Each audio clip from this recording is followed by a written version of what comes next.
Hi guys, and welcome to Storytime with George and Amber. I'm Amber. Today I'm going to be reading I Am Neil Armstrong by Brad Meltzer, illustrated by Christopher Elpus.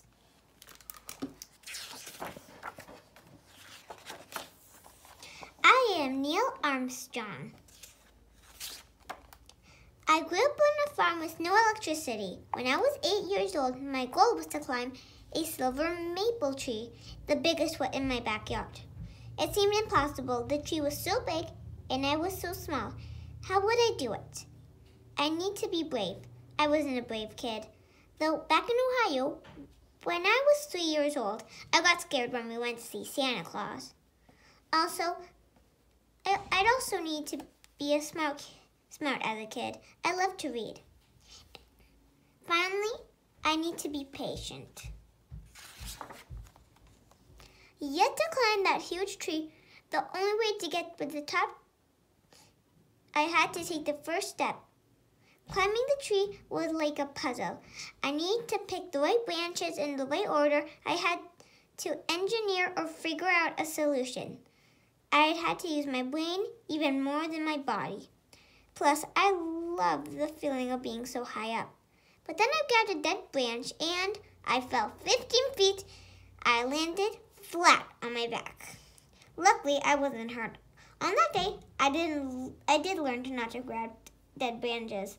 But most important thing I did was get back up again. Success never comes easily. It takes hard work.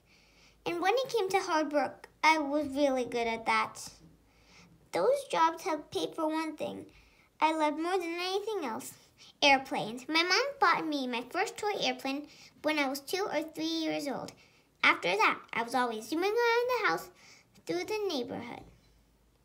When I was 6, I took my first real airplane ride in a luminous, high-wing monoplane called Tin Goose. The 12 seats inside were wicker chairs. It rattled like crazy. I became obsessed with learning about planes, reading about them, and even building them. By the time I was 15, instead of buying toy airplanes, I started saving money for flying lessons. By 16, I got my real pilot's license, even before I got my driver's license. As a teenager, I loved flying so much. I have the same dream over and over. In the dream, I was holding my breath and I could hover over the ground. I didn't fly or really move. I just float there. When I got older, I joined the Navy, flying in 78 missions during the Korean War. In one of them, my plane lost its wing, so I needed to eject out immediately. I landed safely in the water. By the end of the war, U.S. gave me many war medals, though I never bragged about them because I was taught to stay humble. In college, I studied how to be an engineer, which is a person who designs and builds machines and structures.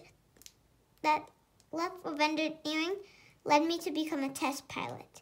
Engineers test and learn. But flying that rocket, we learned new things about aerodynamics, how air affects on plane, hyperspective speed, and the best materials to use on an airplane.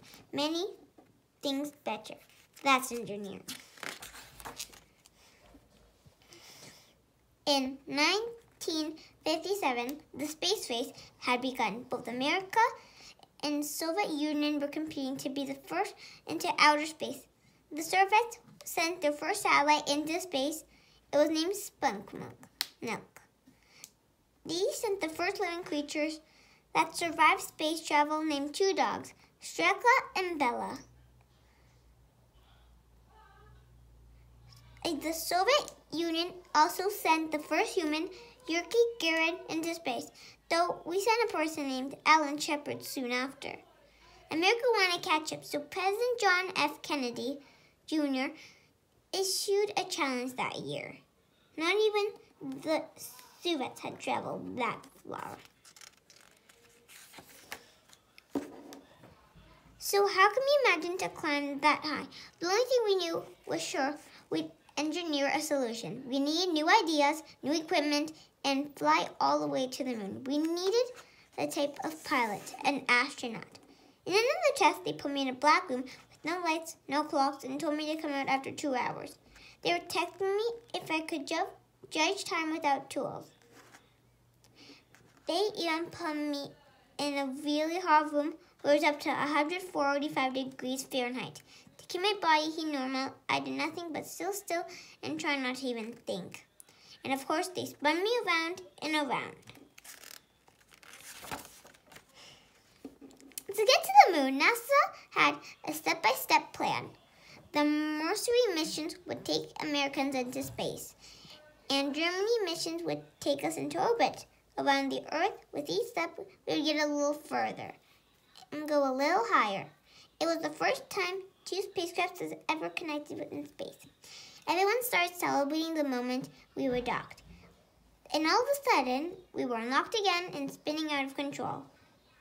After all those years as test pilot, I knew how to stay calm. I kept my eyes on the controls so I could fire another thruster to stop our spin.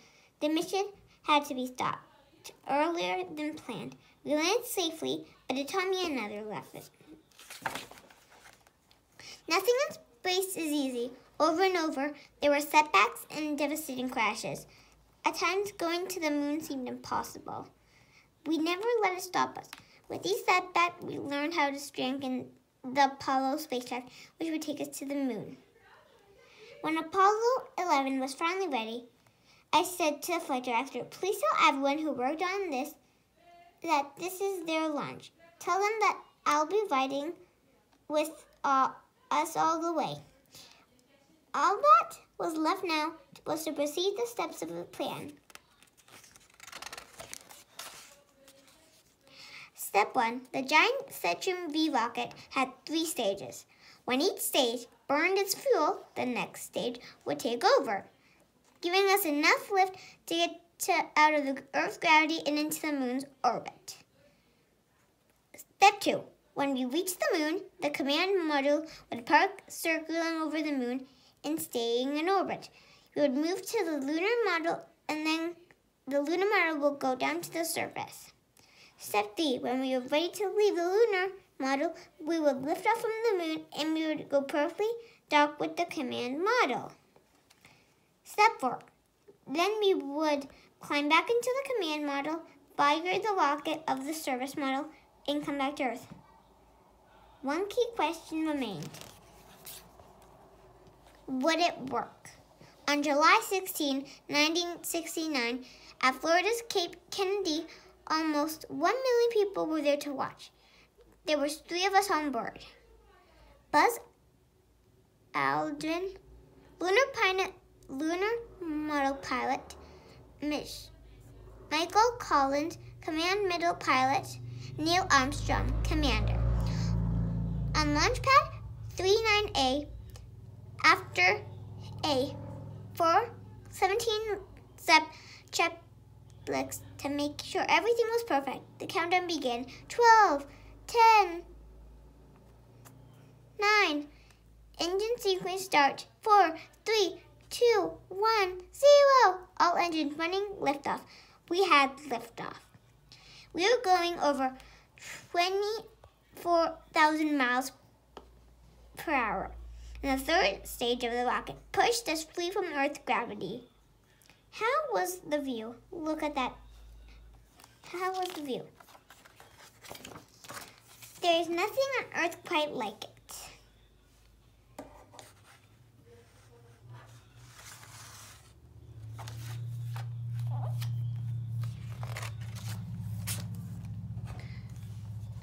Later, our destination was right in front of us. Remember our plan? We were still following it, step by step. Buzz and I got to the Eagle.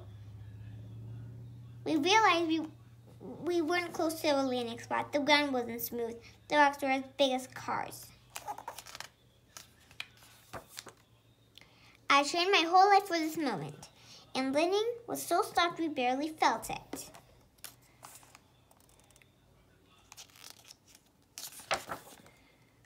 This is the moon. For nearly a decade, my goal was to reach it. It seemed impossible. The moon was so far and we were so small. How did we do it? We had to be brave, we had to be smart, we had to be patient. But really, to make it happen, we had to take the first step. It was 10:56 p.m. at Sunday, July 20, 1969. 1/5 of the world population was watching on TV.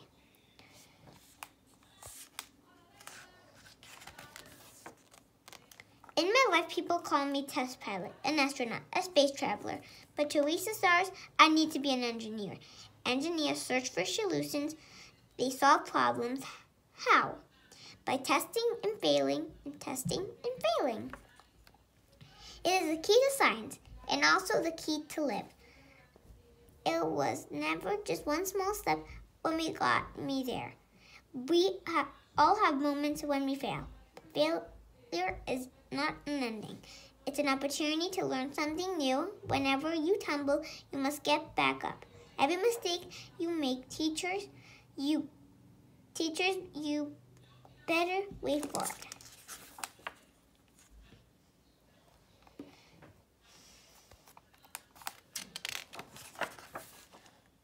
Whenever your path is in life, explore your dreams. Use hard work and teamwork.